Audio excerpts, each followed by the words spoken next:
4 monk ने 2 सप्ताह तक बिना कुछ बोले चुपचाप ध्यान करने का निश्चय किया।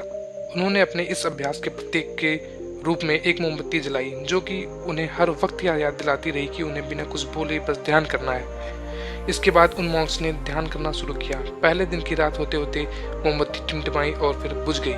यह देखते ही पहले मॉन्क ने कहा, अरे नहीं, यह मोमबत्ती तो बुझ गई। दूसरे मॉन्क ने कहा, हमें बात नहीं करनी चाहिए, हमने कुछ भी न बोलने की कसम खाई थी। तीसरे मॉन्क ने कहा, तुम दोनों को बोलने की क्या जरूरत थी।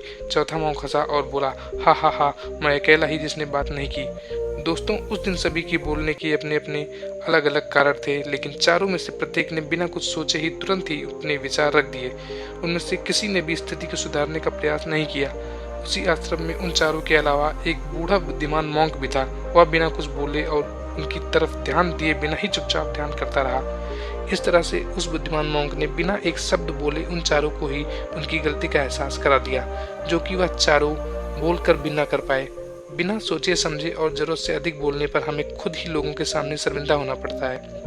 एक समझदार व्यक्ति कभी भी बिना मांगे किसी व्यक्ति को सलाह नहीं देता, क्योंकि वह जानता है कि बिना मांगे दी हुई सलाह का कोई मतलब नहीं होता और न ही सामने वाला उस सलाह को मानता है। लेकिन आजकल लोगों ने अपनी समस्या बताई नहीं कि हम सुझाव देना शुरू कर देते हैं, जबकि 99% केसेस में जब लोग हमसे अपनी समस्या शेयर कर रहे होते हैं तो वह हमसे कोई सुझाव नहीं सुनना चाहते, बल्कि वह तो सिर्फ ये चाहते हैं कि हम उनकी बातों को ध्यान से सुन लें, और इससे उन्हें कुछ समय के लिए शांति महसूस होती है, क्योंकि हम उन्हें जो भी सलाह देंगे या उन्हें भी पता है, हर इंसान को पता है क्या सही है और क्या गलत है। इसलिए जब अगली बार हमसे कोई अपनी समस्या बताए तो हम बस उसकी बातों को ध्यान से सुने, उसे सलाह देना ना शुरू कर दें जब तक कि उसने मांगी ना हो, क्योंकि सामने वाला इंसान हमसे बस इतनी ही चाहता है कि हम उनकी बातों को ध्यान से सुने और समझें। यह बात तो आप लोगों ने भी सुनी होगी, हम जितना कम बोलते हैं उतने ही समझदार होते जाते हैं, और इसका उल्टा भी उतना ही सही है।